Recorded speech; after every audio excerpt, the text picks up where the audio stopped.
నెల్లూరు జిల్లాలోని సర్వేపల్లి నియోజకవర్గంలో స్థానిక ఎమ్మెల్యే సోమిరెడ్డి చంద్రమోహన్ రెడ్డితో కలిసి రాష్ట్ర గృహ నిర్మాణ శాఖ మంత్రి పార్థసారథి పర్యటించారు. ఈ సందర్భంగా మంత్రికి, ఎమ్మెల్యేకి పార్టీ శ్రేణులు ఘన స్వాగతం పలికారు. రాష్ట్ర గృహ నిర్మాణ శాఖ మంత్రి పార్థసారథి నెల్లూరు జిల్లాలోని సర్వేపల్లి నియోజకవర్గంలో పర్యటించారు.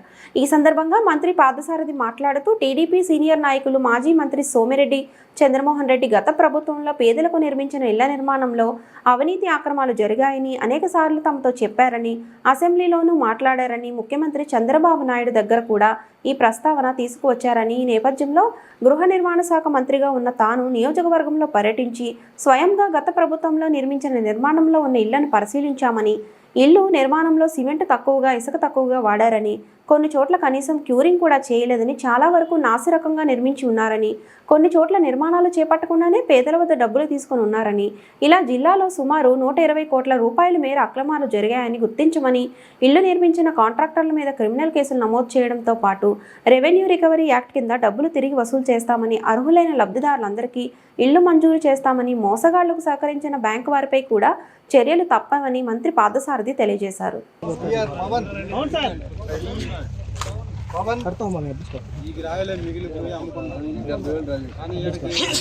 ఉన్నారు 10 నెలల నుంచి నేను పోరాడుతున్నా. ఇక్కడ పనిచేసినటువంటి హౌసింగ్ ఏవి 100 కోట్ల రూపాయలు దాదాపు ఈ ఒక్క మండలంలోనే 10 కోట్లు తోలేశాడు.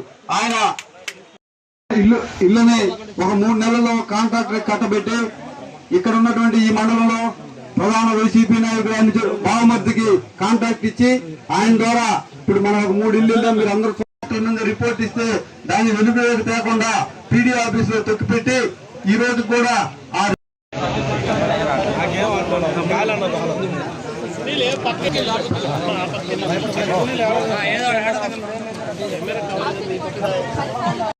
మలేషియాలో ఉండే షేర్ వాల్ టెక్నాలజీ తీసి ఇల్లు కట్టించాడు.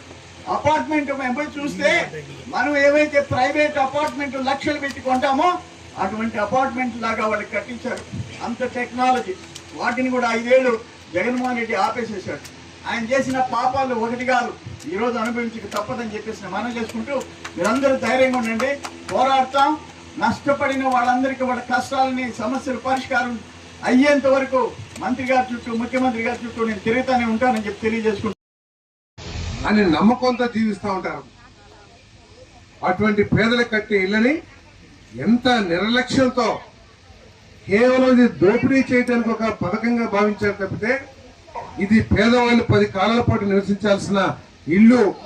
దీనికి రోడ్లు కానివ్వండి, మంచిలు కానివ్వండి, లేదా పక్కాగా చక్కగా ఒక 10 కాలాల పాటు నిలబడే విధంగా కట్టాలని ఆలోచన లేకుండా ఏ విధంగా కట్టారో ఒకసారి ఆలోచించామని చెప్పేసి మనం చేస్తాను. దీనికి తోడు కొంతమంది అధికారులు కూడా సహకరించటం. నేను ఇందాక ఒక గ్రామంలో చూసాం,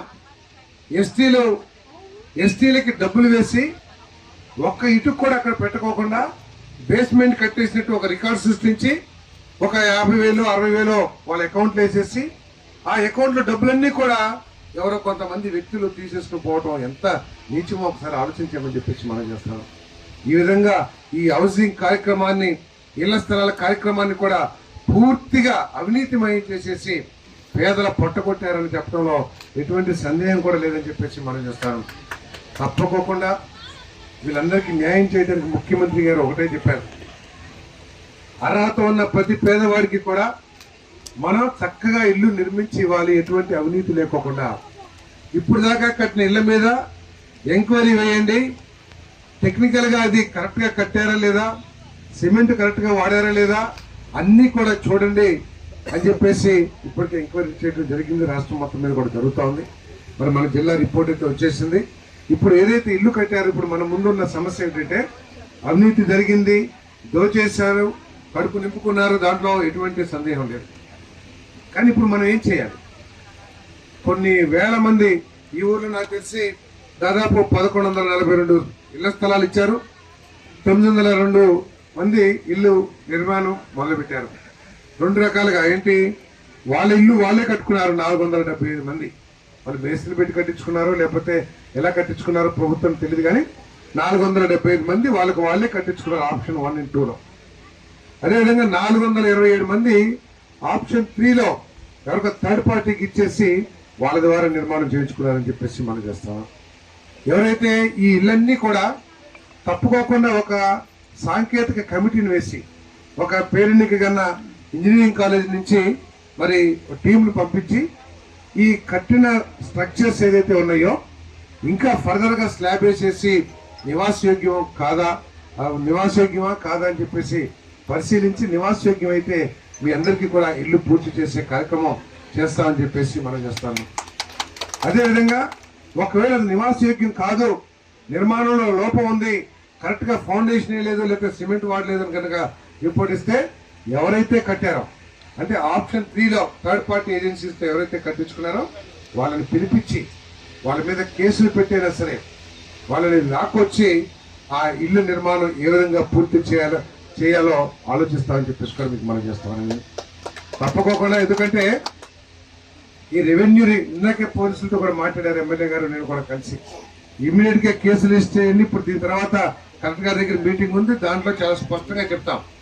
ఎవరైతే అవినీతికి పాల్పడి ఈ గృహ నిర్మాణాన్ని అబాసుపాలు చేశారో, పేదలకు అన్యాయం చేశారో వాళ్ళ మీద కేసులు రిజిస్టర్ చేసి వాళ్ళని తీసుకొచ్చి రెవెన్యూ రికవరీ యాక్ట్ ఏదైతే ఉందో వాళ్ళ ఆస్తుల నుంచి అయినా సరే అది కలెక్ట్ చేసి ప్రభుత్వానికి జమ చేసే చర్యలు తీసుకోమని చెప్పేసి చెప్తామని కూడా మనం చేస్తాం. అదేవిధంగా లేదు ముందుకొచ్చి సరే తప్పు జరిగిందండి అది కరెక్ట్ చేస్తాం, మేము చక్కగా టెక్నికల్ గా మేము కడతాము, నిబంధనల ప్రకారం కడతామని చెప్పేసి ఒకవేళ ముందుకొచ్చి కంప్లీట్ చేస్తే వాళ్ళకి కంప్లీట్ చేపించి ఆ ఇల్లు మీకు అందుబాటులో తీసుకొస్తా అని చెప్పేసి కూడా ఈ సందర్భంగా తెలియజేస్తా ఉన్నాం. మరి ఈ రోజు మన ప్రీతమ ముఖ్యమంత్రి గారు చాలా స్పష్టంగా చెప్పారు, గ్రామాల్లో 3 సెంట్లు, అదేవిధంగా పట్టణ ప్రాంతాల్లో 2 సెంట్లు ఇళ్ల స్థలాలు ఇవ్వాల్సిందే మనం.